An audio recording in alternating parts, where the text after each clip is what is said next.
Worüber reden wir eigentlich? Dass du dich offensichtlich in mich verliebt hast. Ich mich in dich. Du denkst, ich habe mich in dich verliebt und ich denke, du dich in mich. Ist doch verrückt, oder? Ich werde erpresst. Jemand muss dieser Frau Einhalt gebieten. Was ist los mit dir? Hat Tanja dich dazu angestiftet? Nein, das war allein meine Entscheidung. Ich will, dass du mein Nachfolger wirst, Sebastian. Aber wenn du diesen Posten haben willst, musst du dich von Tanja trennen.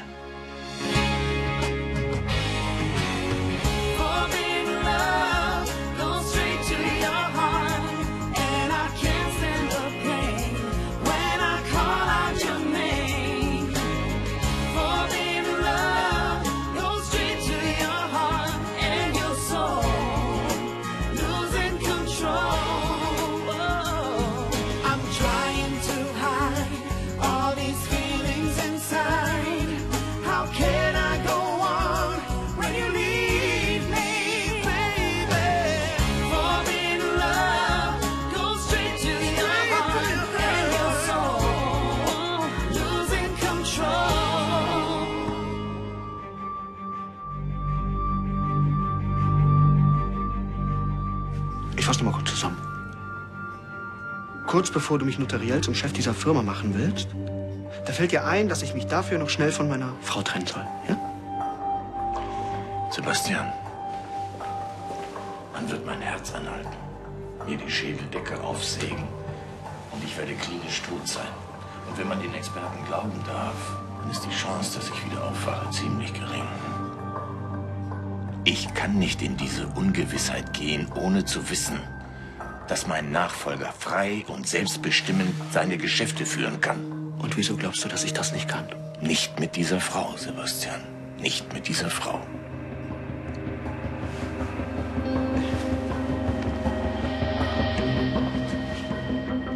Hörst du dir eigentlich selbst noch zu? Ich meine, weißt du, was du von mir verlangst? Du musst dich entscheiden, Sebastian. Entweder Tanja oder der Geschäftsführerposten. Du hast die Wahl.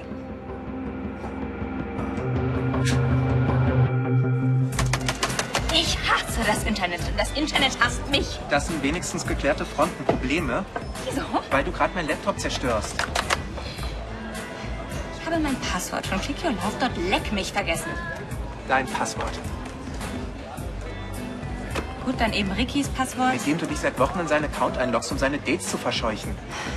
Ja, jetzt sag mir, wie verwerflich das Ganze ist, dass ich ein kranker Freak bin. Gib's mir, genau das brauche ich jetzt. Du bist ein kranker Freak.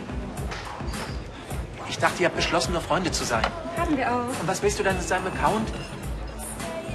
Ich habe verdöselt, die Absagen an die Tussis aus seinem Briefkasten zu löschen. Ja.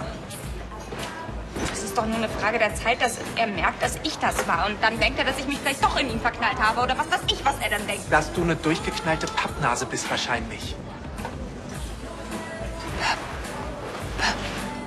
Pablito. Das Meerschweinchen? Ja!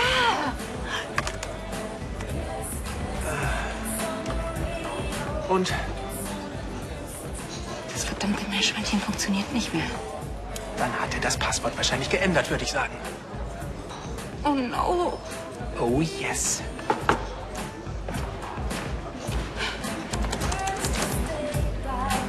Das Blut deines Vaters wird für den Eingriff auf unter 20 Grad runtergekühlt. Und sein Herz? Hört in der Zeit aufzuschlagen. Darum haben wir auch nur maximal 60 Minuten zur Verfügung. Oh Gott. Der Eingriff ist riskant und ehrlich gesagt habe ich deinem Vater auch davon abgeraten, aber er besteht darauf und möglicherweise würde ich an seiner Stelle genau dasselbe tun. Es ist seine einzige Chance. Er kann nur gewinnen. Der Spezialist, der deinen Vater ins hypothermische Koma versetzt ist. Geh nur ran. Ach so, ja. Hallo? Geht's um die Entwürfe für die Herzkollektion? Könnt ihr vielleicht ein Wasser haben? Ja, natürlich. Mit oder ohne? Lieber ohne. Aber das hatten wir doch besprochen. Warum hast du eigentlich deinen letzten Termin bei Clarissa, bei Professor Helleberg nicht wahrgenommen? Ja, aber die Stoffe, die sind... Wir kennen uns seit dem Studium und sind uns gestern zufällig über den Weg gelaufen. glaube, ich hatte Schiss. Obwohl ich in letzter Zeit alles dafür getan habe, meine Stimme nicht zu schonen. Trotzdem befürchtest du, dass sich der Zustand nicht gebessert hat. Ich weiß ja, wie gering die Chancen stehen. Also wenn du möchtest, dann kann ich mir von Professor Helleberg die Ergebnisse schicken lassen. Wir gehen sie gemeinsam durch. Klarheit ist immer am besten. Sagen wir später auf der Station? Gut, ich komme. Aber sag Rebecca nicht. Sie hat im Moment, weiß Gott, genug Stress von allem. Sie kennt doch die Prognose. Ja, aber ich will nicht, dass sie einen Tag vor der OP ihres Vaters den Glauben an medizinische Wunder verliert, ja? Verstehe.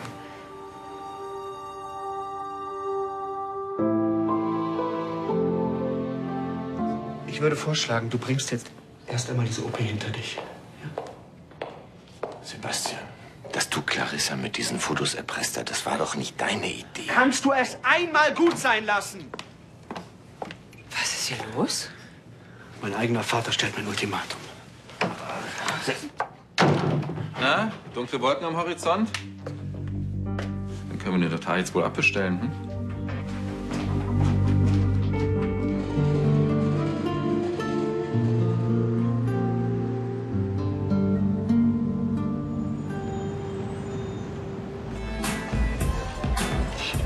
Ja, guten Tag. Hier spricht das spanische Konsulat. Könnten Sie mir bitte Dr. Ricardo Mendez geben? Er ist im Krankenhaus, das heißt, er hat Spätschicht. Ja, verstehe. Das ist gar kein Problem. Ich melde mich einfach morgen nochmal, ja? Gut. Danke. Hasta la vista. Was soll das werden? Er ist im Krankenhaus. Ich kenne seine Schichtzeiten. Das heißt, er kommt nicht vor 11 Uhr zurück. Dann willst du endlich ein klärendes Gespräch mit ihm führen. Das finde ich ausnahmsweise gut. Was denn für ein klärendes Gespräch? Ich weiß einfach, wie groß mein Zeitfenster ist. Was denn für ein Zeitfenster? Ja, das Zeitfenster, durch das ich ihn durchkriechen kann, um seine Passwortliste zu finden. Du bist in seine Wohnung?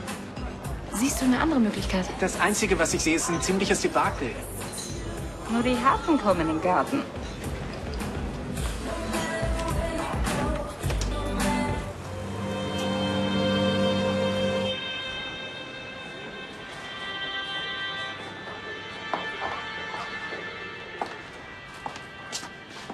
Marlene? Ich will nicht lange drum herum reden. Die Prognose von Professor Helleberg hat sich leider bestätigt. Von deiner Stimmbandentzündung sind Narben zurückgeblieben und dadurch sind deine Stimmbänder leider irreparabel geschädigt. Aber das verstehe ich nicht. Ich meine, ich hab alles getan, um meine Stimme zu schonen. Weißt du, ich habe versucht, so wenig wie möglich zu sprechen. Ich habe literweise Salbeitee getrunken. Ich habe Tabletten gelutscht. Das Wunder ist leider ausgeblieben. Und wenn ich es doch mit einer OP versuche? Davon rät Professor Helleberg ausdrücklich ab. Warum? Das Risiko ist einfach zu hoch. Die normalen Funktionen deiner Stimme werden sich mit der Zeit von selbst wieder einstellen. Aber die Modulationsfähigkeit deiner Singstimme würde durch die erhöhte Spannung einer OP eher noch weiter eingeschränkt. Aber was heißt denn das? Deine Sprechstimme wird sich regenerieren, aber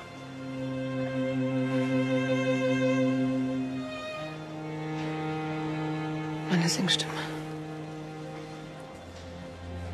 du wirst nie wieder professionell singen können. Es tut mir leid.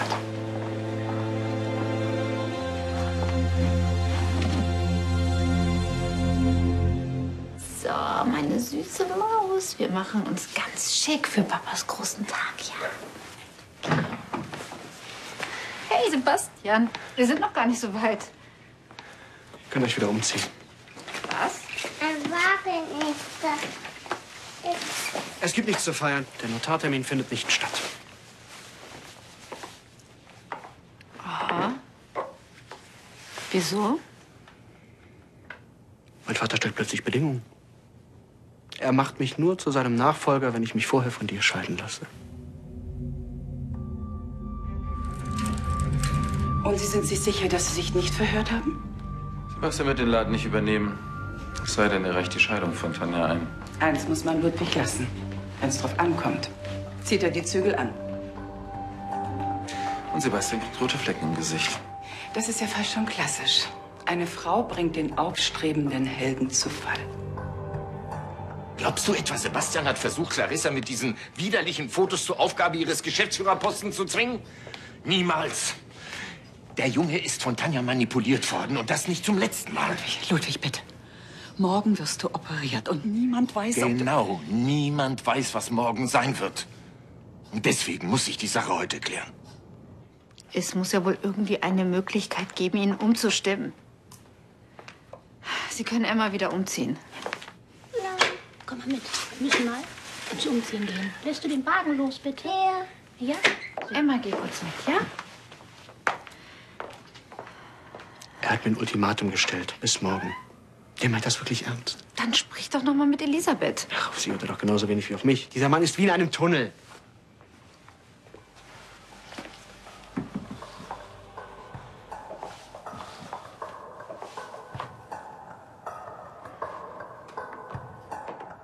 Was denkst du da gerade?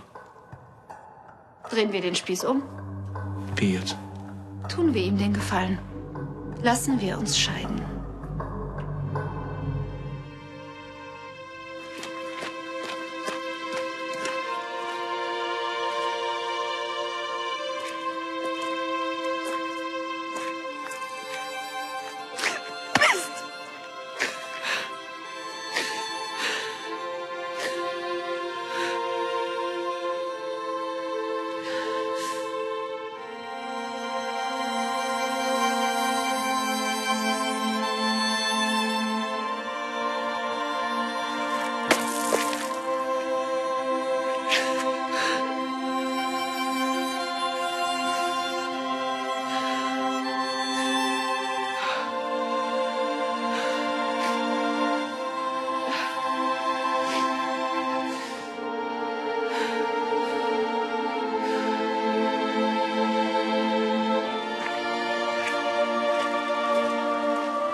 Hey. Hey.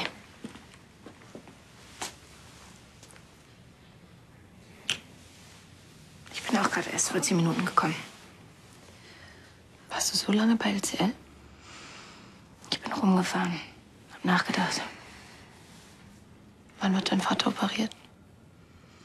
Morgen. Rebecca, wenn ich irgendwas für dich tun kann. Ja, du könntest, ich habe morgen so eine Anprobe mit Leonie für ihren ersten Videodreh. Ich glaube, da könnte ich moralische Unterstützung gebrauchen. Willst du den Termin nicht lieber verschieben? Ach, Tristan hat so rumgenörgelt, dass ihm die Zeit davonläuft. Da habe ich mich überreden lassen. Und wer weiß, vielleicht tut mir die Ablenkung auch ganz gut. Wenn du meinst. Und ich glaube, Leonie ist auch ganz froh, wenn sie jemand zum Händchen halten hat. Dieses nervöse Hühnchen. Aber sie hat einfach eine tolle Stimme. Hey, komm mal her. Du wirst auch wieder bald auf der Bühne stehen. Hm? Wegen morgen nicht. Ich helfe dir. Und was Leonie betrifft, wir machen auf jeden Fall einen Star aus ihr. Ob sie will oder nicht.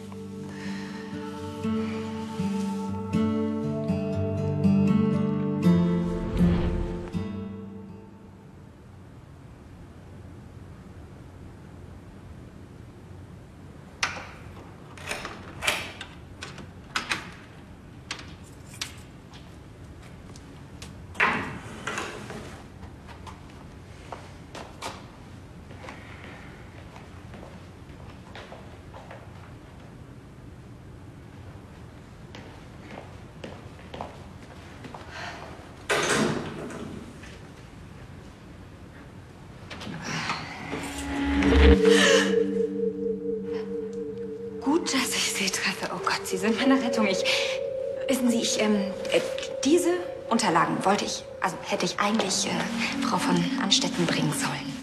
Sie ist noch im Büro. Ja, ich weiß, aber ich hätte sie eigentlich ins Penthouse oben auf den Nachttisch legen sollen. Und? Nee, ich habe meinen Schlüssel leider vergessen. Aber Sie haben doch ganz bestimmt den Code für den Aufzug, oder?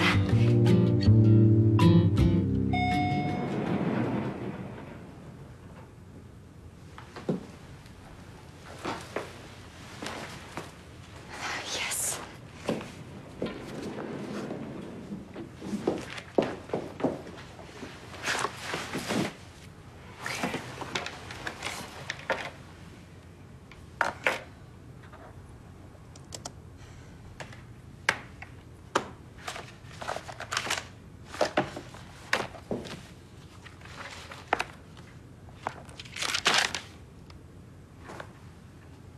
Senf, Schokolade, Makrelen?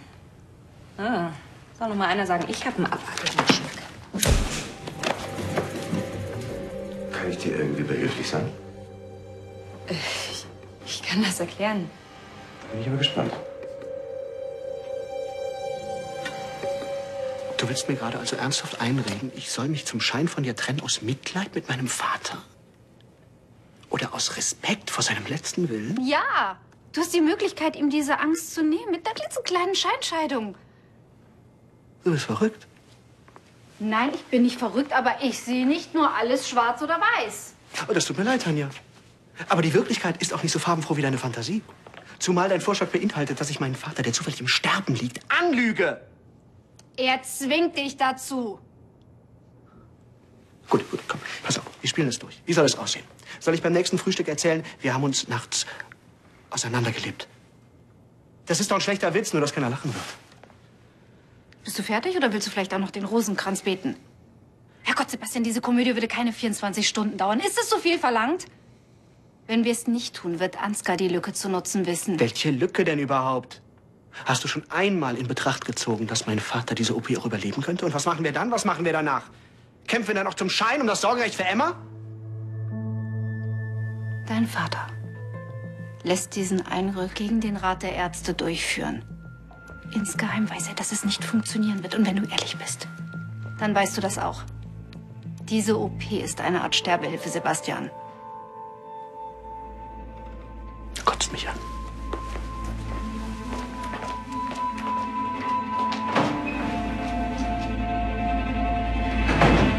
Wieso bist du überhaupt da? Ich wohne hier? Ja, aber ich dachte, du hast Spätschicht. Ich habe morgen eine der komplexesten OPs meines Lebens. Entschuldige bitte, dass ich deswegen früher nach Hause gegangen bin, um dich hier zu überraschen. Ich hab's versemmelt, ne? Ich könnte mir in den Hintern beißen. Ich bin doch eigentlich nur hier, weil ich meine Spuren verwischen wollte, weil ich nicht wollte, dass du denkst, dass ich ein Freak bin, weil ich diese komischen Mails geschrieben habe und das hättest du gedacht, wenn du es gefunden hättest.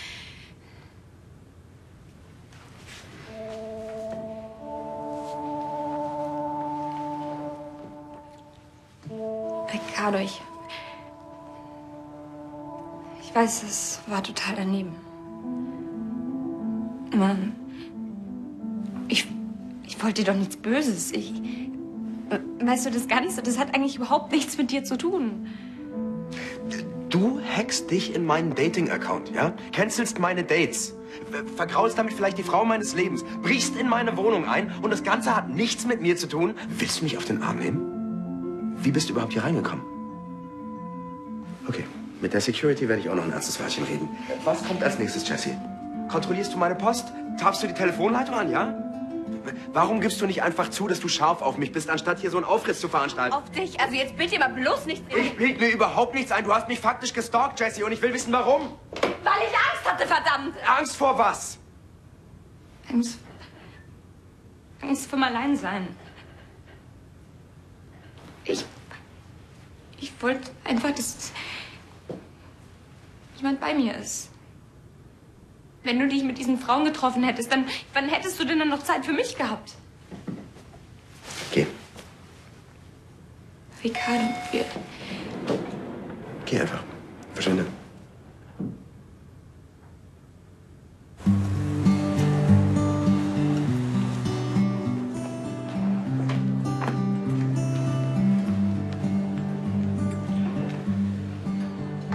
Ich würde mal sagen, diese Bar ist nicht groß genug für uns beide.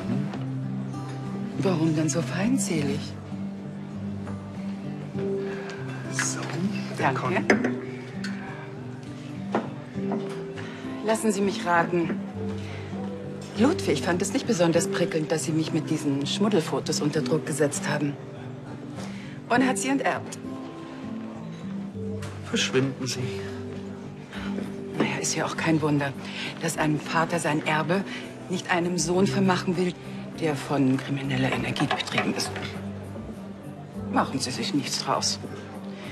Wer sein Ziel verfehlt, formt seinen Charakter.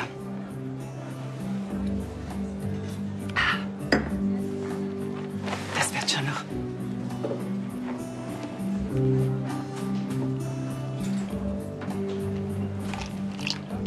Noch ein.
Wann bist du nur nach Hause gekommen? Spät. Sehr spät.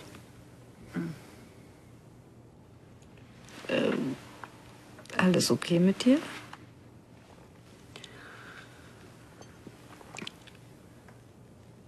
Mein Vater geht in einen Kampf auf Leben und Tod und ich würde es mir niemals verzeihen,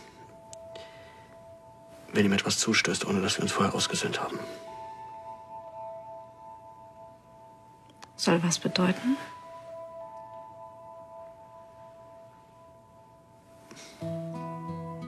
Ich habe dich lange angesehen. Du und Emma, ihr. Ich liebe euch. Ihr seid meine Familie. Ihr seid das Zentrum meines Lebens, von allem, was ich tue. Das ist schön. Trotzdem würde ich ganz gern wissen, wie du dich entschieden hast.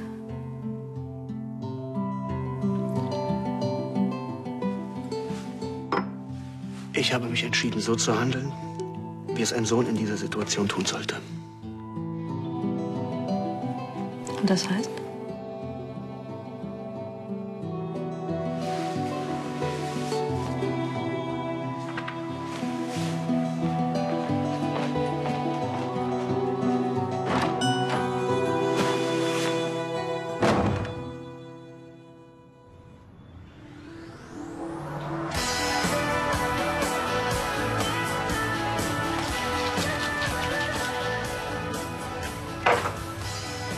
Lass mich raten. Deine Aktion gestern ist volle Kanne nach hinten losgegangen. Ja, ich hab dir gleich gesagt, dass es keine gute Idee ist, einfach so seine Spar Bude dir deine schlauen einzubrechen. Sprüche, ja? Die Wohnung war dunkel und ich dachte, er ist nicht da. Und als ich gerade mitten am Suchen war, bam, steht er auf einmal vor mir. Das nenne ich mal volle Kanne und mit Ansage gegen die Wand geknallt. Ja, und jetzt denkt er, ich bin total gestört und will nichts mit mir zu tun haben. Hat er das gesagt? Nein. Er hat was von Stalking und total kranken Aktionen gesagt. Und er hat mich angeschaut, als wäre ich eine durchgeknallte Fremde. Ja. Sag mal, kannst du mir mal erklären, warum bei mir immer alles so mega kompliziert laufen muss? Ich wollte ihn einfach nur nicht als Freund verlieren. Ricardo kennt dich doch. Mann. Er weiß, dass du ein bisschen gaga bist und manchmal auch irgendwie eine verdrehte Logik hast, aber er mag dich und deswegen wird er dir auch nicht gleich die Freundschaft kündigen. Wenn doch? Keine Ahnung.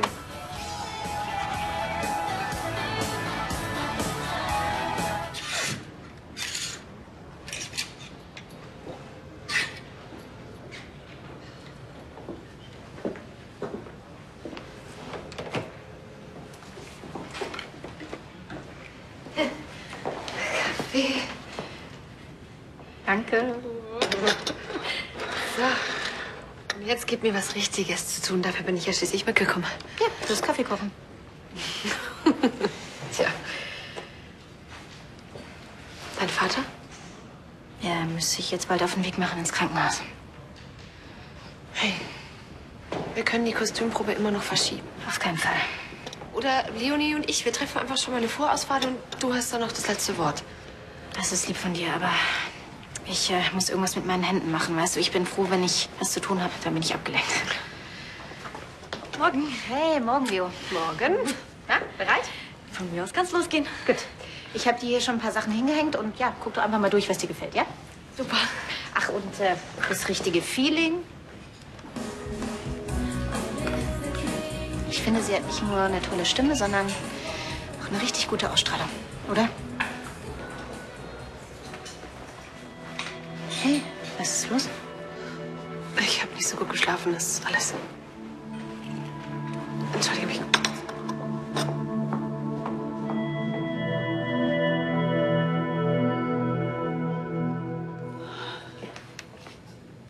Wie siehst du denn aus? Ich muss mit dir reden. Ja, ich lasse euch mal allein. Ja. Setz dich. Nicht nötig. Entschuldige, wenn ich ein bisschen desolat wirke. Ich habe die ganze Nacht nachgedacht. Whisky getrunken, danach Kaffee getrunken und... Das ist mir eigentlich egal. Hast du über meine Forderung nachgedacht? Ehrlich gesagt habe ich über dich nachgedacht. Über dein Leben. Was soll das?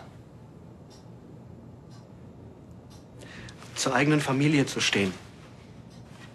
Das habe ich von einem großen Mann gelernt. Von dir. Ja? Du hast dein Glück gegen alle Widerstände verteidigt. Du hast dich für die Liebe zu unserer Mutter entschieden. Ein in den Augen der Familie völlig inakzeptables Dienstmädchen. Aber du hast zu ihr gestanden. Weil du gefühlt hast, dass es richtig ist. Weil es richtig war. Und genauso richtig ist es jetzt für mich.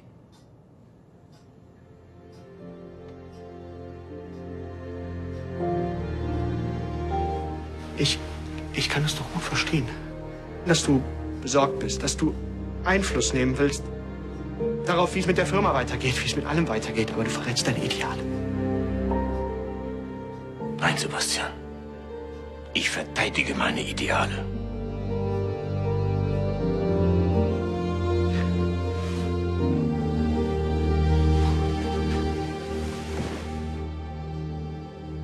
Wenn ich Clarissa von Anstedt mit ein paar lächerlichen Fotos unter Druck setze, dann ist das Erpressung. Aber wenn du mich zwingst, die Frau zu verlassen, die ich liebe, die Mutter meiner Tochter, dann... Was ist das dann? Es mag ja sein, dass du Tanja für die falsche Frau hältst. Aber ich werde diese Frau nicht verlassen. Für keinen Chefposten der Welt. Und weißt du warum? Eben weil ich an deine Ideale glaube.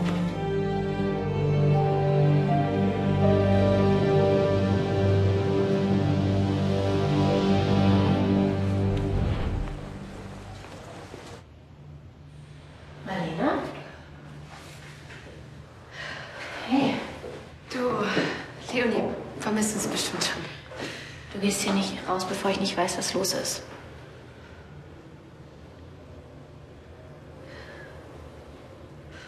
Also schön.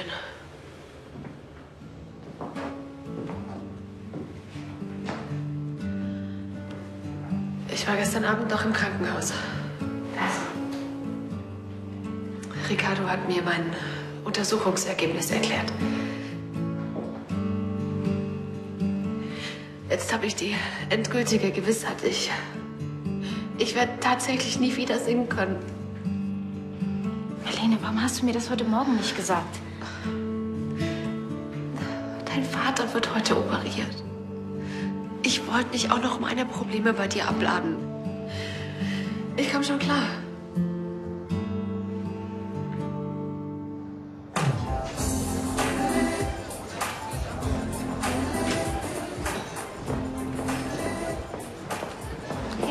Hey, musst du nicht arbeiten heute?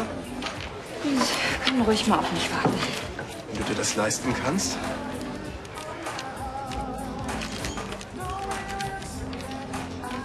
Ich muss mal aufs Klo. Und ich hätte keinen Cappuccino zu mitnehmen. Kommt sofort. Das Ding ist, man muss einfach über das ganze Chaotische drumherum hinwegsehen. Was dann?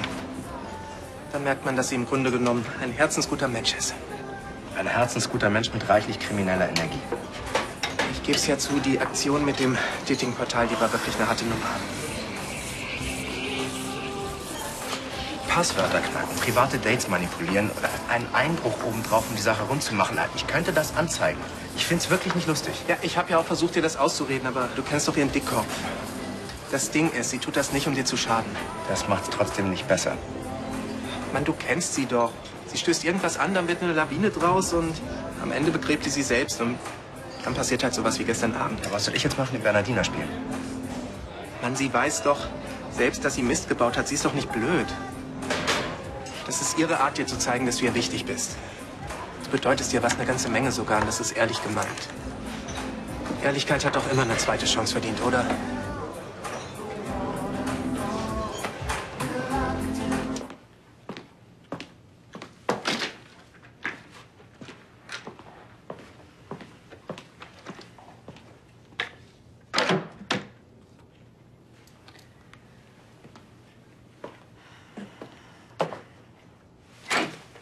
Und?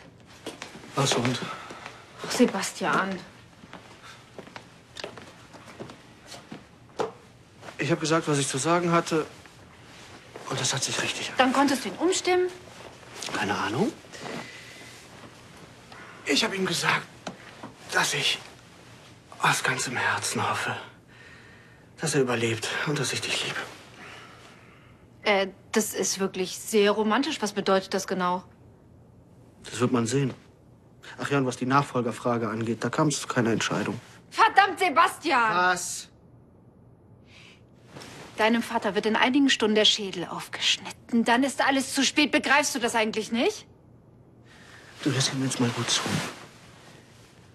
Ich habe langsam genug von diesen ganzen strategischen Spekulationen, ob man sich scheiden lassen sollte, damit mein Vater denkt, er würde das Richtige tun, wenn er mich, und das wollen wir nicht vergessen, aufgrund einer verrückten Lüge an die Macht bringt. So kann und so will ich auch nicht leben. Du bist sowas von selbstgerecht. Hauptsache, deine absurden Ideale werden nicht angekratzt. Tanja, ich habe gerade da unten dafür gesorgt, dass meine Familie nicht zum Spielball machtpolitischer Sperenzien wird. Sperenzien? Die Tatsache, ob man Macht hat oder nicht, entscheidet über unsere Zukunft. Ich gehe duschen. Du bleibst hier.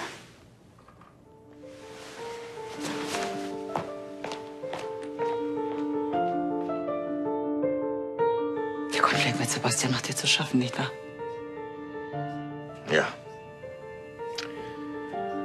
Er hat gute Gründe, sich mir zu widersetzen. Heißt das, du lenkst ein? Du überträgst ihn die Geschäftsführung ohne Bedingung? Ich liebe Sebastian. Aber mit dieser Frau an seiner Seite ist er nicht in der Lage, Lahnstein Enterprises in die Zukunft zu führen. Aber das heißt, deine Nachfolge ist nicht geregelt. Das heißt es wohl.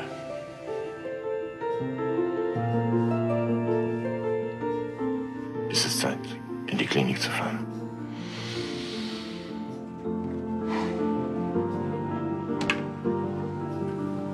Elisabeth. Ja. Auf eine seltsame Weise bin ich sehr glücklich. Weil es dich gibt.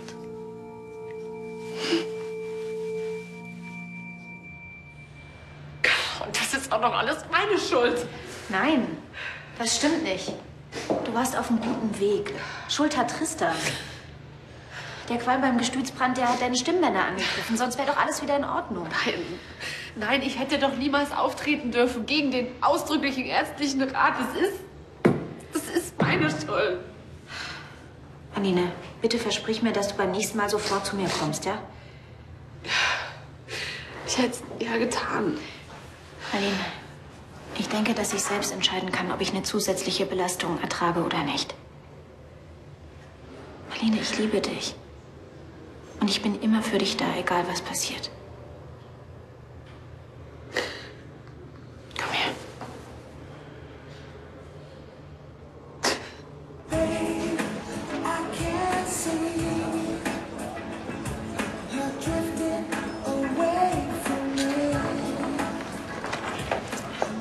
Wir sehen uns. Ciao. Jessie.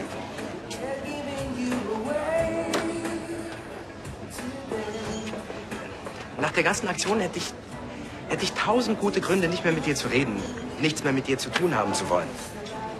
Aber trotzdem versuche ich, dich zu verstehen. Ich will wissen, warum du das alles gemacht hast. Doch nicht nur aus Angst, alleine zu sein. Hast du wirklich solche Angst, dass ich mich irgendwann in irgendwen verlieben könnte und keine Zeit mit dir verbringe?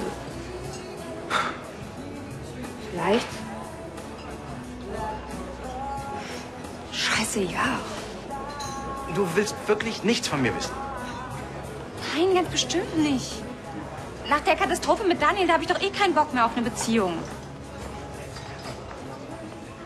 Aber du bist mir irgendwie nicht wichtig geworden. Ich brauch dich. Ab und zu. Natürlich war diese ganze Aktion total bescheuert. Und es tut mir auch wirklich leid. Mir tut's auch leid. Also für dich. Vorschlag, wenn wir in 5 Jahren immer noch allein sind, dann ziehen wir zusammen und lassen es richtig krachen. Und jeden Abend massiere ich dir die Füße. Deal? Deal.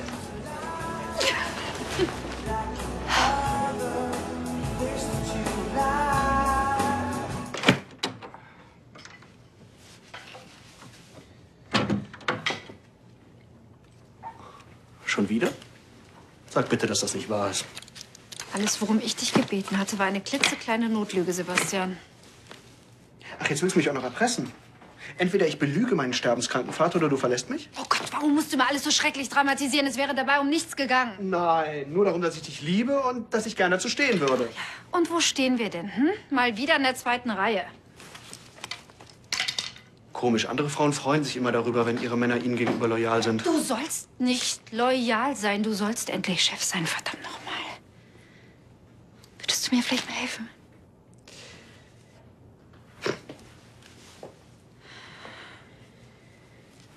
Sei nicht albern und pack wieder aus. Ich packe nicht aus. Ich gehe ins Hotel. Ich werde nicht für dich lügen. Ja, genau deswegen gehe ich. Tanja, wenn du jetzt abhaust, Dann? Dann brauchst du nicht wiederzukommen.